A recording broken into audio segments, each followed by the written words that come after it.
Hello दोस्तों, तो आप सभी का वेलकम है हमारे YouTube channel Uttarakhand lab assistant में, जहां पे हम जीव विज्ञान के टॉपिक वाइज अध्ययन कर रहे हैं। तो हेलो गाइस, तो आज का हमारा चैप्टर है, जैसे आप थंबनेल में देख सकते हो। तो आज का हमारा टॉपिक है प्रोकैरियोटिक यूकैरियोटिक, ठीक है, और इनमें अंतर।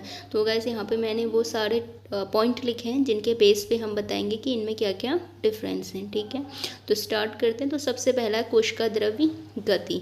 अब देखो गाइस, कोशिका द्रव्य क्या होता है, जैसे आपका ये एक प्रोकैरियोटिक सेल है, ठीक है, और ये एक यूकैरियोटिक सेल है। आप जैसे देख सकते हो कि इसके बीच में हमें केंद्रक जैसा कुछ गाढ़ा गाढ़ा तो दिख रहा है, लेकिन साफ नहीं दिख रहा है।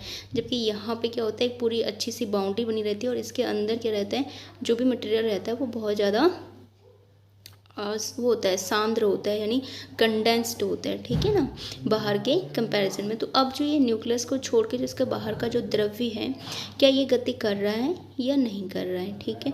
तो जो प्रोकैरियोटिक होता है उसमें नहीं करता है, यूकैरियोटिक में करता है, ठीक है।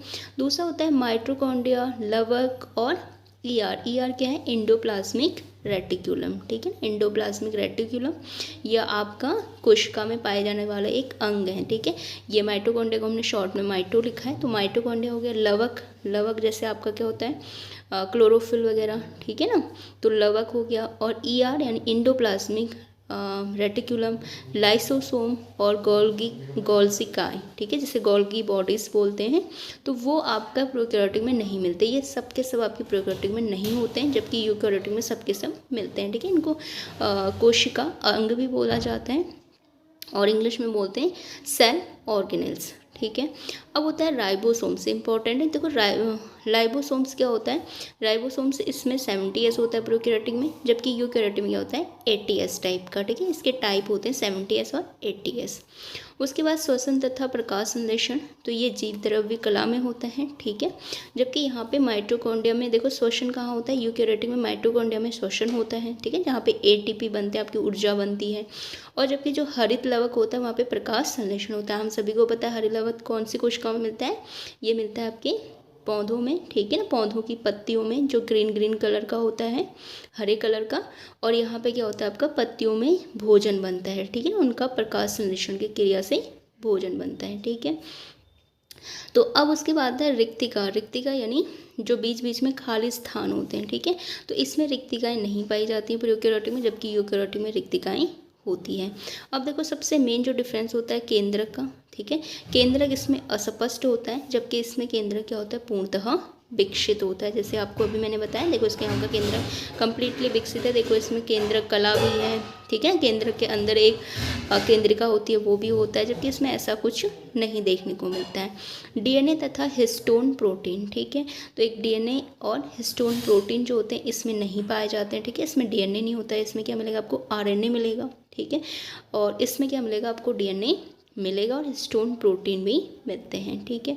अब देखो ऊर्जा का घर, जैसे ऊर्जा का घर मैंने अभी आपको बताया कि जो श्वसन होता है, ठीक है ना, श्वसन की क्रिया कहाँ होती है, माइटोकॉन्ड्रिया पे। और माइटोकॉन्ड्रिया पे क्या होता है, आपकी ऊर्जा बनती है, ठीक है। तो यहाँ पे ऊर्जा का घर देखो क्या है, माइटोकॉन्ड्रिया यूकैरियोटिक में। जबकि प्रोकैरियोटिक में क्या है, मिसोसोम, ठीक है। प्रोकैरियोटिक में ऊर्जा का घर किसे कहते हैं, मिसोसोम को कहते हैं, ठीक है। गाइस प्रोकैरियोटिक का एग्जाम्पल जो होता है वो विषाणु होते हैं, विषाणु, जीवाणु, ठीक है, वायरस, बैक्टीरिया जिनको हम बोलते हैं। और जबकि यूकैरियोटिक का बाकी सारे, जैसे हम खुद जो इंसान होते हैं वो भी आते हैं, एनिमल्स आते हैं, ठीक है, जो हाई फाइलम के प्लांट होते हैं, ठीक है, यानी उच्च संघ के प्लांट जो होते हैं वो सारे इसमें आते हैं। उसके बाद है गाइस हमारा पादप कोशिका और जंतु कोशिका में डिफरेंस या अंतर, ठीक है। तो सबसे पहले आपका सेल वॉल। तो जो पादप कोशिका होती है उसमें सेल वॉल मिलती है, यानी कोशिका भित्ति पाई जाती है, जंतु कोशिका में नहीं पाई जाती है। दूसरा है प्लास्टिड। प्लास्टिड यानी लवक, जैसे हरित लवक होते हैं, ठीक है, क्लोरोफिल, तो पादप में पाए जाते हैं और जंतु में नहीं पाए जाते हैं, ठीक है। उसके बाद है रिक्तिकाएं, यानी जो खाली स्पेस होता है, तो इनमें जो खाली स्पेस होता है वो बड़ी और संख्या में कम होती है, ठीक है। रिक्तिकाएं जो होंगी, खाली स्पेस, वो बड़ी होंगी और संख्या में कम होंगी। जबकि जंतुओं में क्या होती है, छोटी और संख्या में ज़्यादा रिक्तिकाएं आपकी मिलेंगी। और उसके बाद है स्पेशियल सेल ऑर्गन, ठीक है। कोई स्पेशल जो सेल ऑर्गन्स होता है, जैसे इसमें होता है डिक्टियोसोम, स्पेशल कहने का मतलब कोई खास, ठीक है। इसमें बाकी तो सब सेम होते हैं, लेकिन इसमें एक डिक्टियोसोम होता है, जबकि इसमें डिक्टियोसोम की जगह क्या होता है, गोल्जी काय होता है, ठीक है। अब उसके बाद है तारक काय। तारक काय यानी सेंट्रोसोम्स, जो हमने उसमें भी पढ़ा था आपका विभाजन में, ठीक है। तो उच्च पादपों में अनुपस्थित रहते हैं, तो इनमें सेंट्रोसोम्स आपको नहीं दिखेंगे, लेकिन जंतु कोशिका में सेंट्रोसोम्स होते हैं, ठीक है। तारक काय प्रेजेंट रहते हैं, ठीक है। तो गाइस यहाँ पे अब हमारा ये डिफरेंस भी ख़त्म होते हुए, तो मिलते हैं नेक्स्ट वीडियो में।